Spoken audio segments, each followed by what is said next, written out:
Welcome, everyone, to another episode of Real Talk with Just for Girlfriends. In fact, this is our last show of 2024, and we're so happy that you've joined us.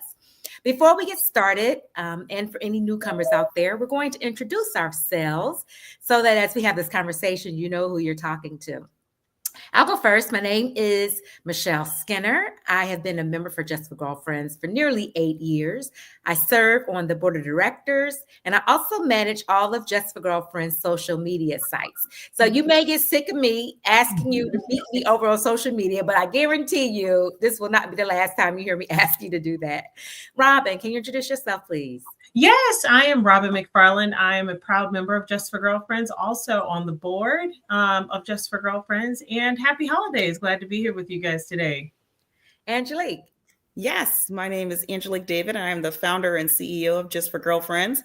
For those who are new, Just for Girlfriends, our mission is to help women embrace self-care and self-preservation by fun and unique and engaging activities, really based on the premise that women are often so busy doing everything for everyone that we forget to take care of ourselves. And self-care is so important. So we're here to help you embrace self-care and to put out a lot of positive messages on this platform. We love it. And I'll tell you, you don't really realize how much you need Just for Girlfriends until you join. It has literally been a lifesaver for me. So you'll hear more about all the wonderful things we're doing later. But today we're talking about something that I am so excited about. Every year around this time of year, we sort of assess, how the year has gone. Some of us, are thinking about what we want to do in 2025. Well, we have a special treat for you. We have a special guest that'll be joining us a little later, and she's going to give us easy to implement tools that'll have you looking forward to 2025, helping you be a better you, and whatever that means to you. We'll have some tools for you to do that. So I'm really excited about that. But before we get into our subject, I'm going to tell you what's been on our mind. We do this every time we share a little bit about what's going on in our lives. And I have to tell you that as I close out 2024, I'm entering a season of sort of appreciating what I have instead of always looking for more. How can I read more books? How can I spend more time with my kids? How can I get more clients? I'm always sort of, my mind is running a mile a minute, and how can I do more and more and more and more and more? And frankly, that was exhausting. So as it just came to me, and I just started thinking about all the things that I have done, all the things that I have, all the special people in my lives, and how much more meaningful that is. So, and once I did that, I felt like I was, a lot less stressed. I was more calm and frankly, very happy just thinking about all the goodness that I do have in my life, despite all of the goals that I didn't meet, all of the things that I want to do and don't really know how to do them. Putting all that to the side and just really appreciating where I am right now and where, what I have, not necessarily physical things, but all of the good people and the good spirits, that surround me and uplift me.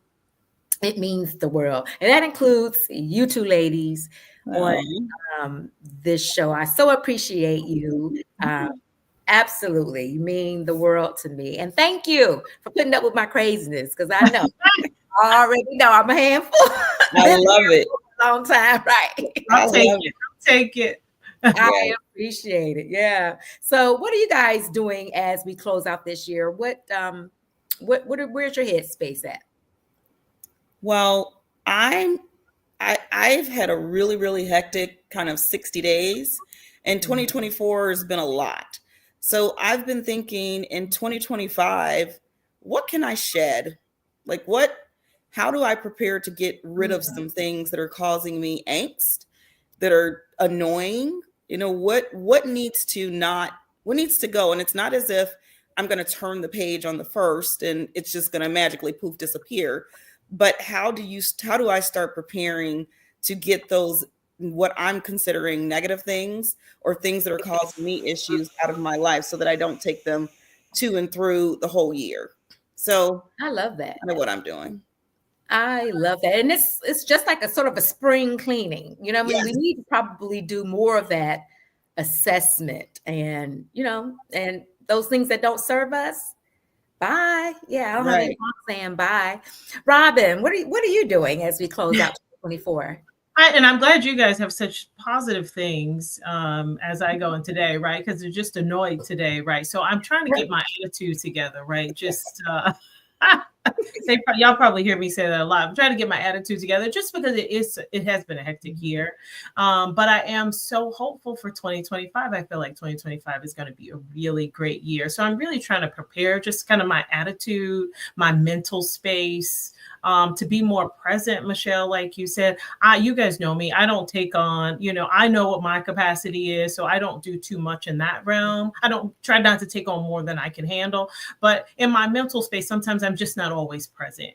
And being present and always looking towards the future, a little bit of anxiety, that sort of thing. So I'm really just trying to stay in a very positive, hopeful space because I do believe that 2025 is going to be really great. I was just talking to my son today, and we were talking about a job and some things that he's working on. And I was like, I can feel that there's going to be some really great things. So let's stay positive and those sorts of things. So, but it's right. Like you always have kind of the doom and gloom before the greatness comes, right? So I was like, so I got a bad attitude today, but I'm getting it together, ladies. I'm getting it together. I put on my Right.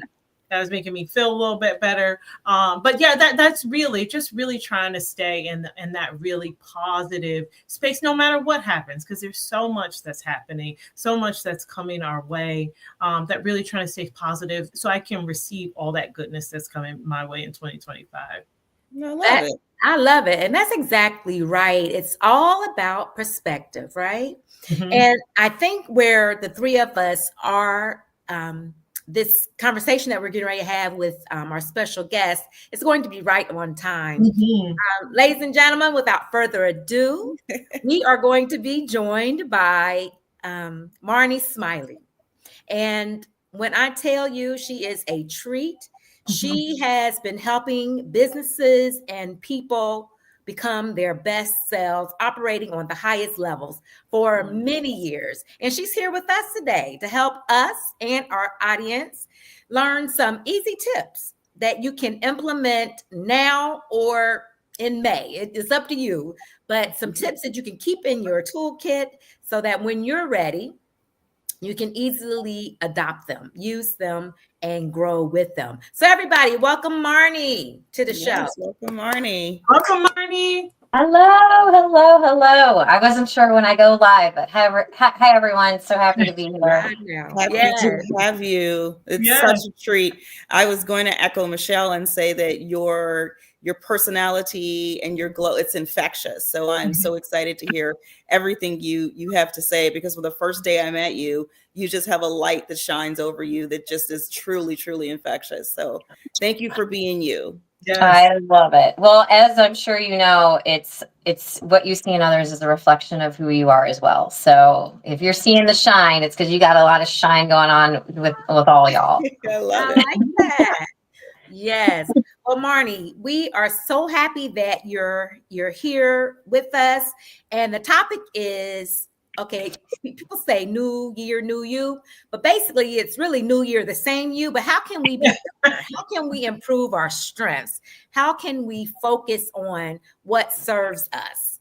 And so what are some easy tips that we can use to sort of help us, maintain focus and prioritize and all those things that help you succeed in life? So much. So I'll give folks here a little bit of background because, we all have an amazingly busy plates and we've all done some really phenomenal things with our lives. Some of the things that I've been able to do have been, we have to be really, really focused. I was a professional athlete. I've climbed LCAP. I was a professional mountain biker. I was training for the Olympics for the marathon, and I'm a business owner. So all of these things, and I'm not saying that because I'm amazing, although I am pretty cool. Yes. I think everyone can accomplish amazing things. It's just setting priorities and making sure that there's small steps that aren't going to totally overwhelm you. And even on those really crappy days, Robin, making sure that the attitude, like that you can like, you know, not every day did I want to go for a run. In fact, some days like I was angry. I was an angry runner. And so like making sure that you have enough of that mental capacity to understand your why. And so, you know, in my real world, I am a branding specialist. I own a full service marketing company.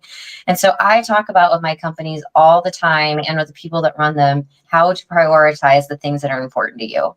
So one of the first things I will give you, and I will give you 3 to 4 if we get to the 4th, one of the first things is if it is not a hell yeah, I mean a hell's to the yeah, it better be a hell no. Like protecting your yeses is so important to make sure that you have space and room for the things that really matter. And when you start feeling like you're getting a bad attitude or you don't want to do this and you have too many days in a row of that, I can almost guarantee you there's something on that plate that should not have been there. And that you're just like, I don't want to spend time on this. And I'm spending time on this stupid thing instead of spending time with my partner, my kids, my job, expanding my social circle, you know, learning how to, I don't know, make ceramics. I don't care what it is that keeps you moving. If you are not saying it should be an automatic no to almost everything in your life. And unless it like burns a hole in your soul, I want to hear a no out of everything that you're doing. Because if it is not a like jump through the roof, this is going to be amazing, then you should not be doing it.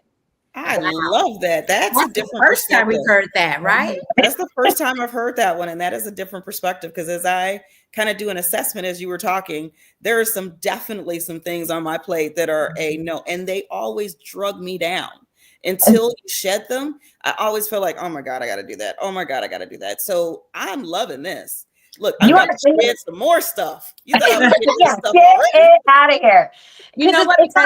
Yeah. Go ahead. I was going to say my default is usually yes, unless I find a reason to be like, no, I'm not going to do that. So what we're doing is this is a shift in mindset. Is the default is no, unless it burns the whole. Yes. Hell yeah. Okay. All right. It's got to burn in my soul.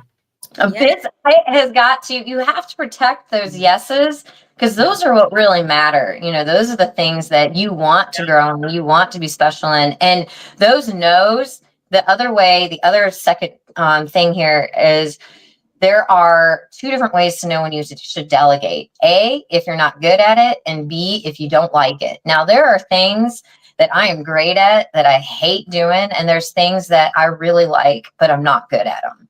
If either of those are if you're not good at it and you hate doing it, you should not be doing it. You should try delegating as much of that as you can.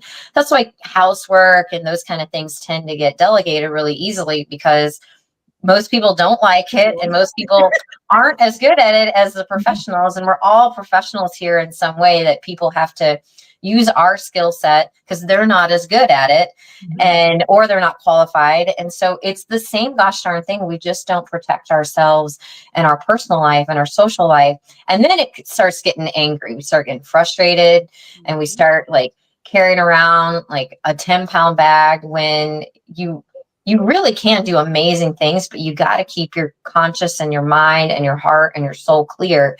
And the only way to do that is if you have to continually protect it. Because even things that may seem like they have your back and they may seem really nice, if they're not moving you, they don't. Like they really don't.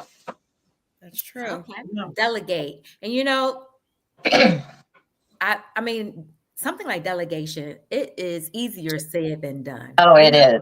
For me, because I like things a certain way. And I find myself going behind people doing stuff like, you know. The two of you. I have to train myself and be like, okay, I delegated it and it's really off of my plate. Versus I delegated, let me see.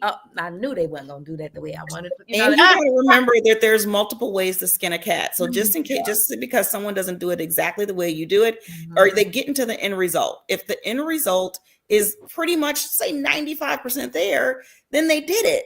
So let it go. you Yeah. got to let it go. Yeah. That's that's one of the things I'm going to work on is Let it go. delegation. I'm not good at it. Yeah, I'm not good at delegating. I Yeah. had to learn this with my husband because I'm kind of type A. And so I would give him something and then I go behind him and be like, oh, you didn't do it. But really, he got it done, just not the way that I would do it. So you know what? Do you? If as long as it's done, who cares how it got done? Yeah. Yep. That's a healthy attitude. That's where I'm trying to get. That's what I'm trying to get. One of my favorite poems is written by a woman who's been married for about 15 years. And it's one line and it says, I want you to do the dishes, but not that way. Yeah. Happens all the time. Right. That sums up a lot As of long as the years. dishes are clean, who cares how they cleaned them? Right. Yeah. Yeah. Right. Yeah, you're right. Okay, so we had two things. The first was only do things that you're passionate about. Everything else is a hard no. And Hard no. Start with a no, then you get to go to your yes. right. And then to delegate those things. Delegate the crap out of those things. I'm kind of Okay. excited to start saying no. I'm kind of excited. No should be the first reaction to honestly, like imagine how much more power you would have. Like, so, and I'm gonna jump ahead of what my last one is, but we all have 4 different parts to our being, and I know that everyone here will appreciate this because y'all all really work hard on all aspects of yourself. But we're working through spiritual, physical, mental, and emotional. And so when we're thinking about the things that, when you're goal setting and when you're thinking about how to spend your time, I like to bucket these out. Like, what am I doing to feed myself spiritually and physically and mentally and emotionally? And knowing what those are, knowing that, this week's going to be really hard on me emotionally. So that's going to be at like a 10 out of 100, but these other things I can work on them being 100 out of 100. Like, there's no such thing as balance in a life. There just isn't. Right. There's not balance in relationships. There's not balance in your work. There's not balance in life, but there is balance in how you can pour from one bucket to another. Because one day you're going to be mentally just like strapped thin, but you're physically going to be really great. But because you're mentally beat up, you're physically not going to be able to do as much stuff as you're able to. Mm-hmm. So making sure that all 4 of those buckets are like that, how you're feeding yourself in each of those 4 buckets. Because then that dictates your habits and your goals and your priorities. But you really need to start with the physical, the mental, the emotional, and the spiritual. Because that should tell you, here's what I'm going to say hell no to. Here's what I'm going to move this over to someone else. Because this is not on my top 3 list of things that feed me mentally. So someone else needs to do it, or I need to block anyone else that tries to invade my free space. Mm-hmm. I like it. Love that. Yeah, that will give you focus. Right. It will force you to focus. It really will. Now, people will add other things to this. This is actually called, I think it's called like the 4 beings or the 4, like, I forget what it's called, but there's like 7 other things that people add. Sometimes people add education and people will add other parts of it, but these are the 4 bodies that when people think about what you need to feed, these are it. And the things that go towards your wellness. Well, I'm never at a loss of words, but I'm at a loss of words because it seems like it's something so easy, but it's easier said than done. So I think it's one of those things that you have to constantly remind yourself. Like, I'm sitting here thinking, I'm going to replay and watch this myself because I want to write these things down and maybe post them up on the mirror or something. It's one of those things that I think I got to keep a reminder. Yeah. And it really can't be a ton, right? You can't have 10 spiritual things. You can't have 10 mental things. You've got to have 2 to 3. And hopefully some of it is things like this, where you're talking with your friends, like, just by doing this, I'm getting my emotional up, I'm getting my mental up, I'm getting my, you can accomplish a lot in one activity. And obviously the more you have for those activities, but first you need to understand what pumps you up in each of those things. And then you need to understand how you protect it when you're feeling spiritually depleted. Like, then how do you refill that up? Like what Okay. what brings it? Is it a walk? Is it a laugh? Is it cat videos? I don't really care. And with that change, right? Because it could be a shift. Most of us are defaulting to yes. Most people are defaulting to yes. So how do you kind of not only just saying I focus on it, right? And I wrote it on the board, but there's also repercussions because we're saying no to people, we're saying no to things, we're saying no to things we've maybe done for a very long time that people rely on us to do or say or whatever. Like, so do you have any techniques to keep yourself on the straight and narrow and not falling back into it? It is a daily check-in, honestly. Like I have to look at my goals almost every day. I think it's the easiest way to think about it for me is from an athlete because that has clear either I ran today or I didn't. Like it's much harder to protect your mental and emotional space because something out of nowhere could just like jab you and you just weren't expecting, and all of a sudden the rest of your the rest of your buckets are thrown off. But change is hard. Habits are hard. Good habits are really, really hard. And just knowing, like giving yourself grace, like everyone says, oh, let's do a dry January. And then 10 days in, you're like, well, so it's one cocktail, like, and giving yourself grace and knowing that like, okay, I've done both lives where I've been like just straight to the guns, no cocktails, no nothing. I'm doing that. I don't care what happens. I don't care if that means I missed this party. And I've also done okay, well, I'm going to give myself a little grace, like maybe twice this month. And that was kind of a better way to operate.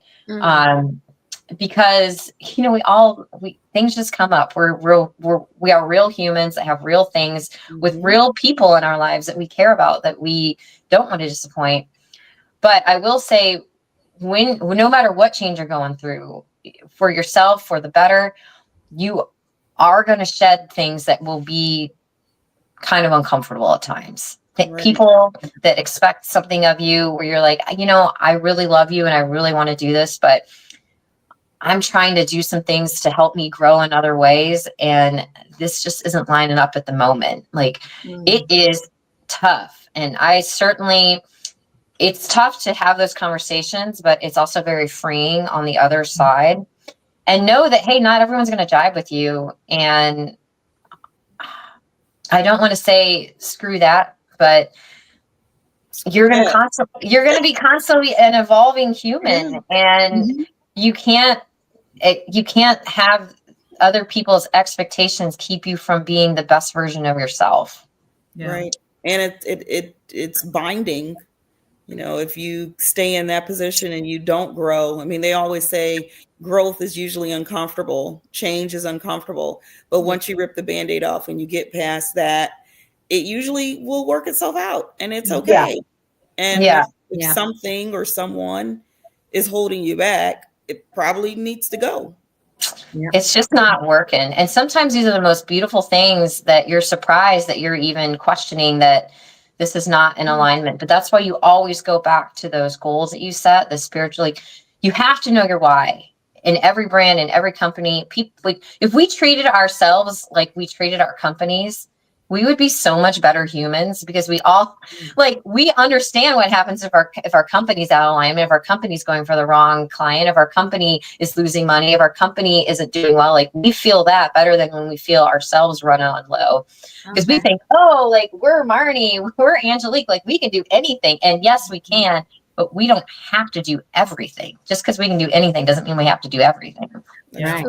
I like that. And you know what I've also learned too is that sometimes our expectations, like for instance, when you know that person is going to be hitting you up, asking you to do something or run something, and in your mind you're thinking, oh my God, I don't know if we're still going to be friends. They're going to be so hurt. They're going to think that I am on something or whatever.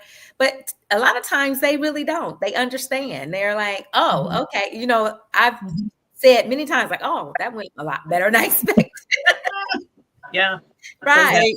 Because they know you and they love you. A friend that loves you is never going to Yeah. If you can't do something or don't want to do something, they're just going to say, okay. Right.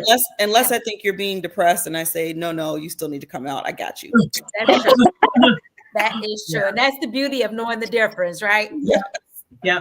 And I like Marnie talking about grace, because I always tell, I need so much grace to live every day. Like I couldn't, I would be a hot mess, or people would think I was a hot mess, and maybe they do anyway, but I just so much of it. Right. And because I know myself, and I'm like, and I'm hoping I'm giving out as much as I expect to receive, quite honestly. But that's a good everything else is balanced too. There's going to be times where you're going to be given 80 very happily, and there's other times where you're going to be like, I need someone to give me 80. And I think that's where especially smart, motivated, like together people, where we forget that we've been given 80 for like 10 years. Mm-hmm. Like if we need 80 for 10 minutes, we feel guilty and crappy about it, where most people are like waiting. They're just waiting to help us, or waiting to, the universe is constantly conspiring to work into our advantage. And like, we don't always see that, because we're good go-getters. Like we can manifest our own universe. But we don't always remember that, like, when I help someone that's going through something kind of tricky, that how good that makes me feel. And then I don't let them love me back like that. Like, come on, that's selfish of me. Of course, come over here and love on me. I love your perspective. I do. Right. And this is like right on time, because my life right now has been crazy. So everything you're saying is really, really right on point for me. It's resonating. It absolutely is. Yeah. That's a great message. Okay. We all have some work to do after this. We do.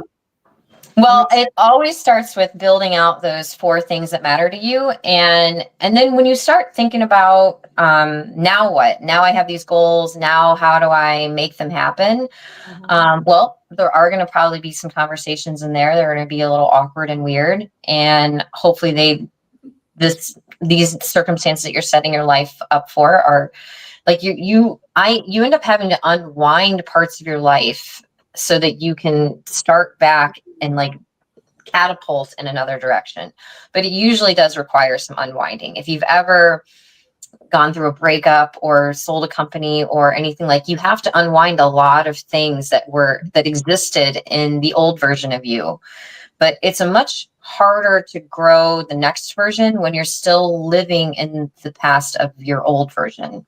So it does require work. Like, it does require like moving yourself out of things, sometimes abruptly, but oftentimes it is kind of slowly, like where you're not doing that. But if you start with your first goals, it will help you realize, okay, that networking group is no longer serving me. That mom group, like, for whatever reason, I'm just not connecting with them anymore, or our kids aren't playing in the same fields anymore. And those relationships, you already know. I bet if I said to all y'all, think of 2 or 3 people that are just kind of stressful for you.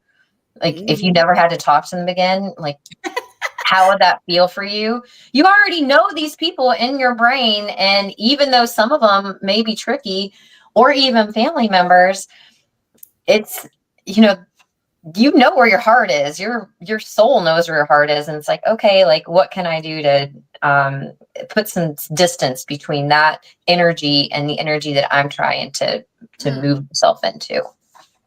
Yeah, that's right. It's not easy. Change is not easy. Being better is not easy. We all know, like, we could have gone to, the difference between a B and a C and an A, they are different. They all take extra work. It takes extra time to be extraordinary.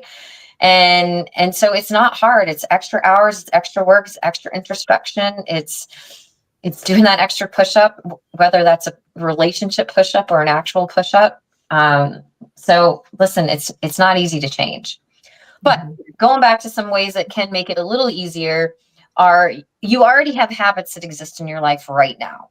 Things that you do every day, every week, every month, whatever they are, these already exist, right? Even if it's just brushing your teeth, washing your face, like, all of these are, even though they're small wins that you are investing into yourself. Like, and for some people, that's as far as they get in some days.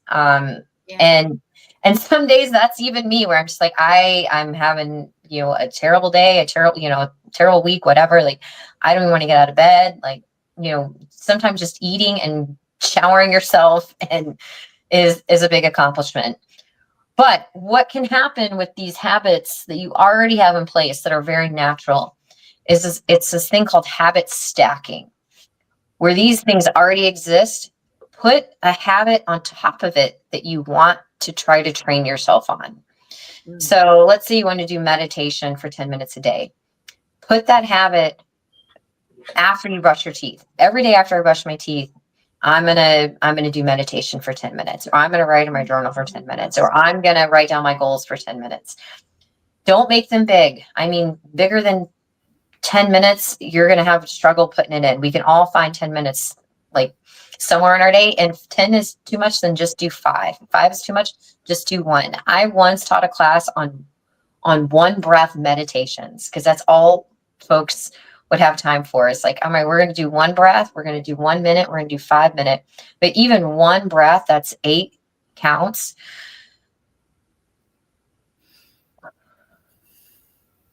Right. I feel better right after that. You're right. Don't you feel 1 breath can make a difference? And so once again, back to Grace Robin, is 1 breath. That's it. Like a lot of feelings that exist in us, and this is going a little bit off topic, but like extreme feelings, like anger isn't actually something our body recognizes as a feeling. It's something that we create. If you gave yourself an 8 breath count, that's why they say do that. Mm-hmm. It turns into the energy that it was meant to be, which is, anger is not a core energy though. Like, that's something that we just manifest because we shoot up. And listen, I'm a victim of this too. I get angry, but I do know that if I can just take that like 2 or 3 breaths, like how much different, like I can transform that energy that was coming out, and it was going to come out in a real big, ugly way. And instead I get to kind of put it back into myself in a good way. But think about habits that you already have, back to the habit stacking, and see how you can tie a habit you're trying to learn and trying to get yourself to do, and tie it to something that already exists, that is already going to happen. Sometimes it's waking up, sometimes it's going to bed, sometimes it's things that you are just naturally doing. But that really can help set out like what you wanted, how you want to accomplish them, like in a real way. I love that. I'm going to start adding that right away. Between that and giving some grace, and I need you all to love on me. And in the next 30 minutes, I'm going to tell some people no. So yeah, life's going to be different. Do it. Right. I love it. Put it in the chat. I want to know about it. Yes. We're making some immediate changes around here. Immediate changes. I got a 4 o'clock. Oh, wow. No, you don't. Not anymore. Do you want me to come on? Listen, Hannah, we are going through. Right. I absolutely love that. Yeah. This is because great. I have heard, and I don't know if this is true, where they say it takes 21 days to make a habit. It's more. It's 50. It's 54 is the real number. 21 days is where you start seeing benefits of habits. But unfortunately, it's almost twice as long, almost 3 times as long, until a habit actually can become a habit. Right. But that sucks though, because the first 20 days you're like, what the hell? It's hard. And it's a lot of work without a lot of payoff for a while, for a lot of habits. And think about it, that's true.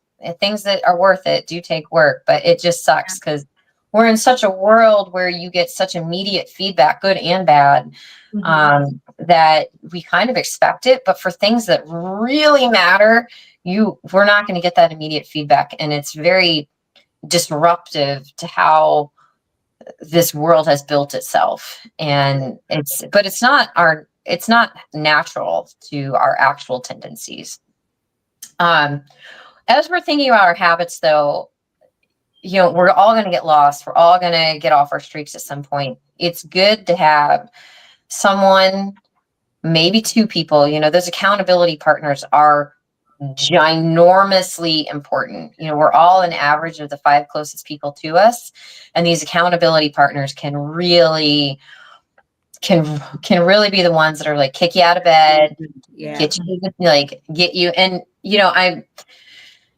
but you got to be careful with who you share your dreams with, who you share your goals with. Yes. Like, because you know what, a lot of people, even though they say they got your back, your mama she has her back from her perspective. Your kids, your partner has your back from their perspective, and that's who you exist right now. That's this existing person. They don't understand this aspirational person that you're growing to. And so when their version of having the back is this version, which is good. They've always had your back. Like they're loving, they're beautiful. They've supported you.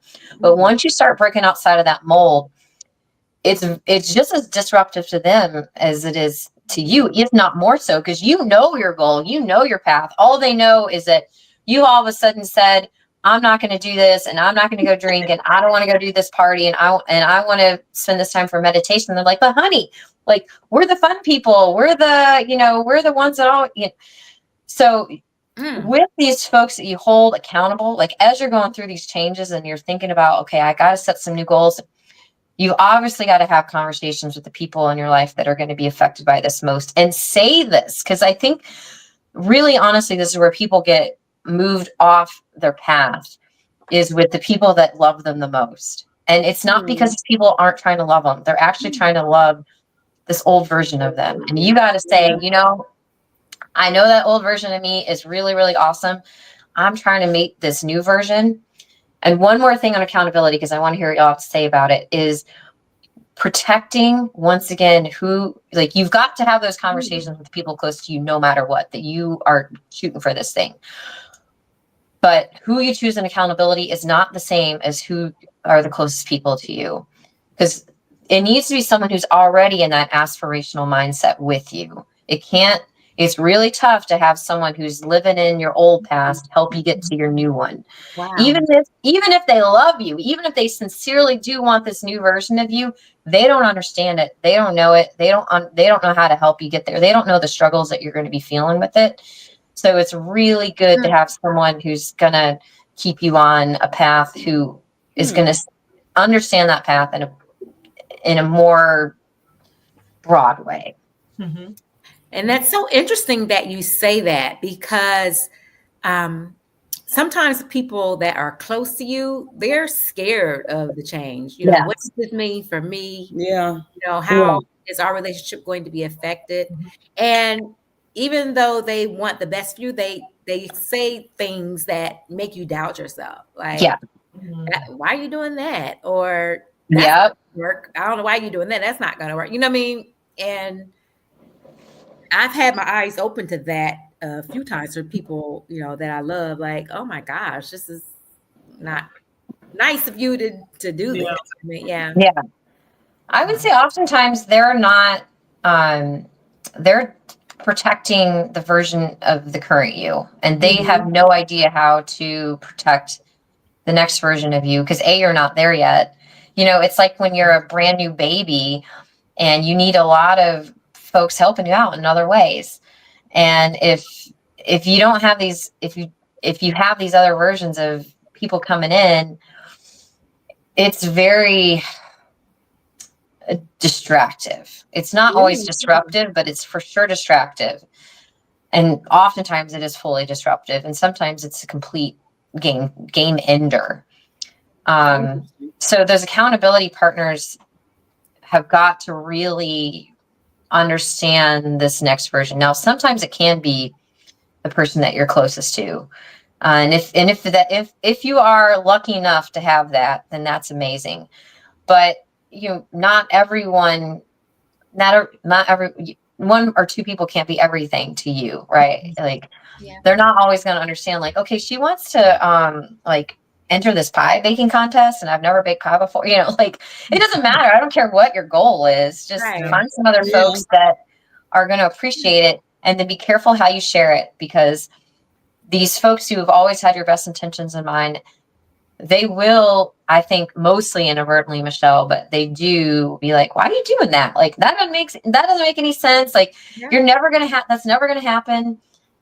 They're speaking out of their own fear, which is unfortunate for them. But it's not your job to coddle them. It's like, you're on your path and you're like, listen, I always just be like, I know this is crazy and I know this is weird, but I may just completely fall flat on my face, which is completely possible. And I really hope that if I do, that you'll be here to help me. Yeah. But I'm still gonna do it. I'm still gonna go for this goal. And sometimes, unfortunately, they even want you to fall flat on your face, because they get the version of you back that they've loved and that they know. Yeah. That's crazy. I will say that I've been very, very blessed that I have, and two of the people on the phone here have been. If I said that I wanted to go to the moon, they'd be like, "Okay, well, how you getting there? What do we need to do to help you? Let's go." Can I go? I'm not going, but I'm gonna be down here. I'm gonna be Right, down I here. was going to the moon. Like, okay, that's so. Yeah. I will say I'll I've been make blessed. cookies for the household, but like, you do you, girl. Yeah. I will say I I've get been my very share. blessed to have complete 100% support for whatever goals that, and even sometimes when I'm doubting Absolutely. myself, I'll say, I'm thinking this, but I don't know if I should do this. They'll be like, you should definitely should go for it. That's You great. got it. Yeah. You'll be Yeah. fine. Robin will be like, you'll be fine, girl. You'll be fine. Yeah.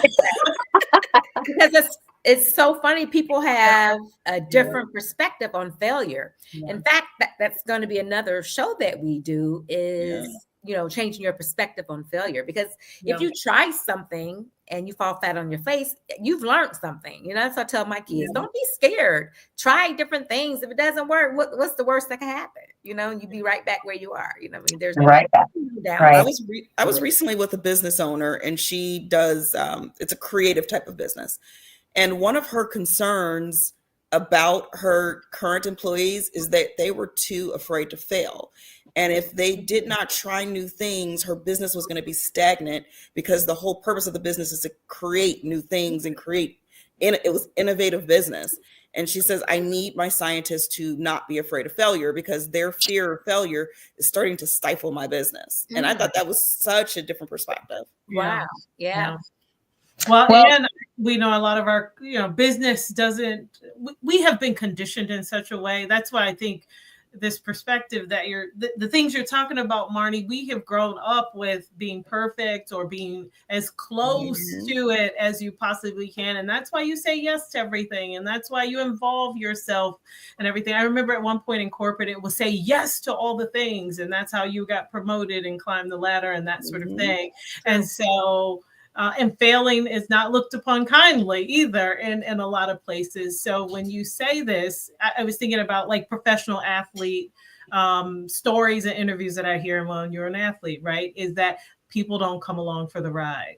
So as you elevate, as you were, I'm sure, planning for the Olympics, that's a whole different group of folks than who were with you in high school running, long distance, that sort of thing. And so that you recognize that, you see that they might not belong there, but how do you and I don't want to say get rid of them. How do you replace? We'll use Angelique's term. We're going to share. Yeah, or you replace them. I've heard that before too, right?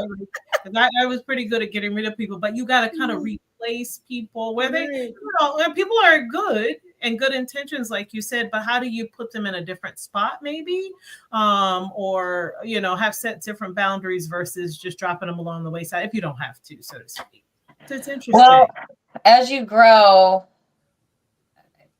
growth is not most people's mindset. And so if you are someone who is intended on growing, it doesn't mean become better at what you're doing. It just means you become more thoughtful about maybe how you do it. And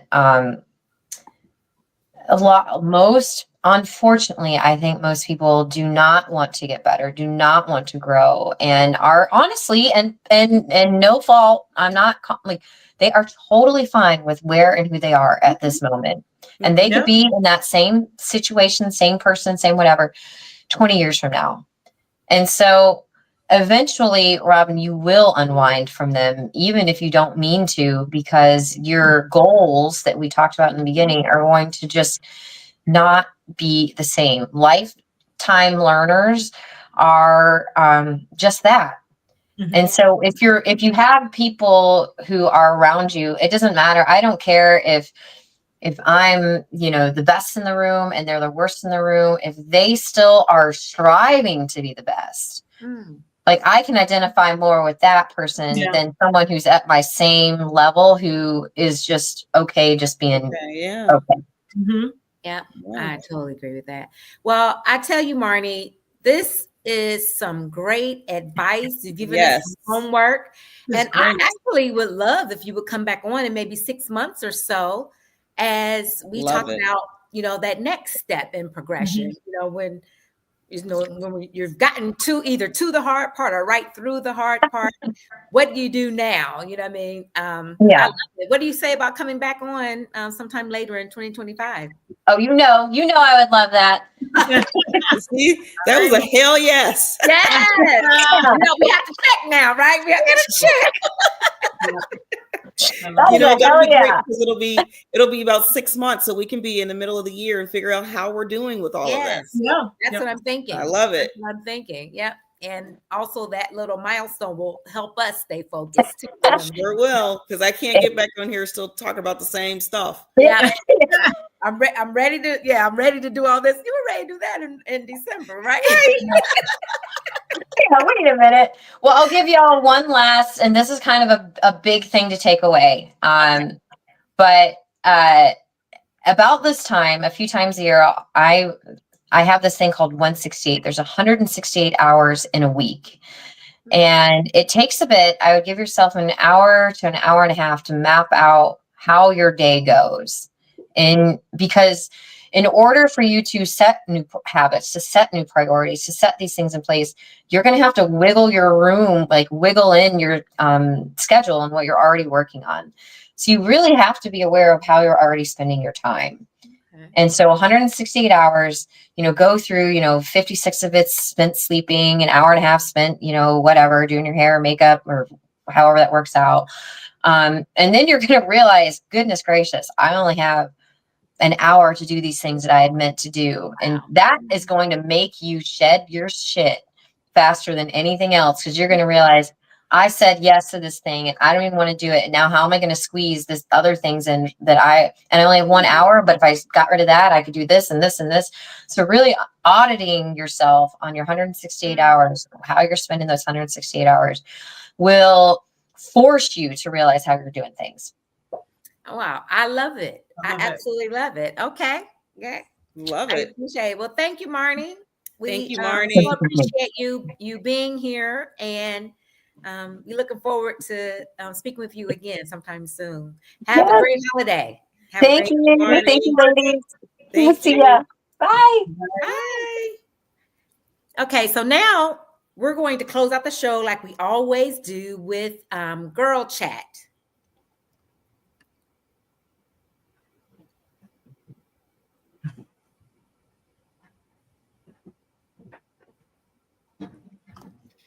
Okay, so I got a short and sweet one today. Something that I saw debated on social media. I don't know if it was necessarily a person that had this question, but we're entering the holiday season. There will be people going to visit friends and family, or going along with a friend to somewhere they may not have been before.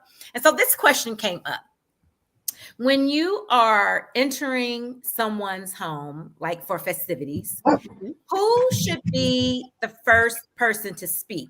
The person who is already in the home, or the person who's entering the space? Who should be the first person to be like, hi, how are you? What do you think, Angelique? I think it just happens naturally. I don't know. I mean, you ring the doorbell, ding dong. I think you open the door and you say, hi, how are you? Come in. I think the host. But what if I'm just standing there and I don't say anything? I just walk right in. People have fallen out about this. Like, I brought this person to my home and the people there, like, they didn't even speak. but did you speak? You know what I mean? So you say the host should be the one to, I think it's just natural Initiate. because you open the door and you say, "Oh, or what hey, if you're sitting so-and-so." down and it's a holiday, people are just coming in, nobody actually went to the Okay, door. so nobody opened the door. Okay, that's I mean, I'm different. just saying, what about in that situation? Somebody enters your living room. Then they should probably say, "Hi, everybody." I think they Okay. should say hello. The guest should break Yeah. the ice and speak. Yes. Okay. Mhm. Okay. What about you, Robin? What do you think? Yeah, I was same. Like if you're entering a room, you should always speak. Yes. Now, even if the host opens the door, you would think that they would speak, but you are you should, as entering a room, that's how I was raised. You always speak. You always speak. You always speak. However, being in a large family, in some families' instances, sometimes people just come in the house and they don't speak.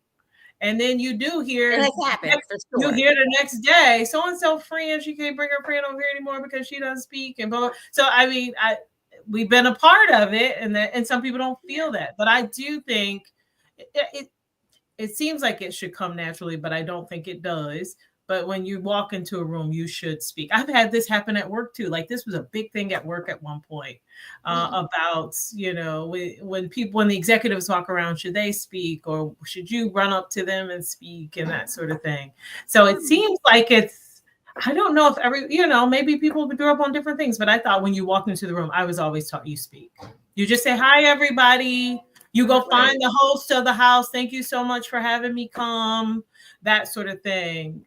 But I don't know that everybody does it because I've seen it different, and it did become an issue. It did become an issue the next day. Yeah. It was in the family chat the next day. It was an issue, right? So Yeah. I think when I come into a room, whether I know the people or not, I usually do speak. You know what I mean? And that may be part of the like Southern. Our family is from the South. We had a lot of Southern traditions. So it does come very naturally for me to be like, "Hi, how are you? I'm Michelle, blah, blah, blah." But I guess there's some people who aren't that outgoing and believe that whoever is in the room or should be the first to speak if they don't know you. Like, "Oh, I'm so-and-so, who are you?" type of thing. And so I don't know. It seems to be a split school of thought, but I think our collective advice, if you are going to a home for this holiday season, you don't know the people, you break the ice, you say hello, you thank them for having you, you introduce yourself. And I mean, you can't go wrong with that. I think you'll have a smooth sailing versus waiting on someone else to speak, and they may be like, "Oh, they didn't speak. I'm not speaking to them. They're, they may be rude, that type of thing." Yeah. So, unless they were with somebody, were they waiting for somebody to introduce them? Maybe. Like maybe. I don't know what. I think there's a lot of reasons. Some of it is just shyness. I don't know these people. They should speak to me. Some of it is, you come in with, say you met your boyfriend in college and they're bringing you home. I mean, that was a thing. They would bring you home for the holidays for the first time. And you're just not comfortable. And if you're a shyer person, it may not be natural for you to speak to a room full of strangers. You're waiting for someone to sort of break the ice and speak to you and sort of bring you in. And they may not just be that kind of family. You know what I mean? I don't know. Yeah. This is making me think. I got to make sure my kids know this, because as kids, you're never taking them anywhere by themselves. So usually you go in with your kids and you usually say hi. Yeah. So I don't know that I've ever said to they've always seen me do it, but I don't know that I've ever said to my kids, when you're off on your own, make sure, because I don't let my kids go places by themselves right now. Right. But you've shown them, they've seen it from you showing them too. Yeah. So they know too. But yeah, it's always good. My grandmother would pinch the back of my neck if I wasn't like, like when you walk in a room, you speak. Yeah, absolutely. But that's the point. And that could be why. I mean, this was a debate with thousands of comments on it. So it's not this is absolutely the way you do it, or at least that's not what people are thinking. There's definitely a split in the school of thought. But it does come to mind is that with this younger generation, we have to teach them. Mm-hmm. You know what I mean? Well, it reminds me, my daughter came home the other day but when my kids come in the house, if I'm sitting in the living room, they say, "Hey, Mom." So I remember my daughter came in the house and she didn't say something. I think she just had to run to the bathroom, but I was like, "Hello," Right. Yeah. So that will teach them like, "Oh, okay." So they know. Yeah, they know. Now that I'm Right. thinking about it, they know. She was like, I'm sorry, I got to go to the bathroom. Yeah. I was like, oh, okay. You better You're right. speak. Right. In this My house, son this is house is- terrible at that. He will be home and I don't even know. Have to tell him, like, you need to stop in and say hi. One time he came in, I'm like, where'd you come from? He's like, I've been home an hour. You know, with the exams, the schedule was different. I said, no, you haven't been in this house an hour and said hi. Like, you know, so you're right. He was like, he thought I was crazy. Like, what is wrong with you? Right. Yeah. You don't know about nobody's house. I don't care if it is yours. But I'm saying hi. It's trouble. Absolutely. But I hope that has helped someone who is going into an unfamiliar environment, how to sort of make that experience as positive as possible to everyone. Whether your host expects it or not, if you go into the room, you speak first, they won't be mad at that. That we can tell you for sure. No one is mad if you go in and speak and introduce yourselves. So that I think will be our advice to everyone out there.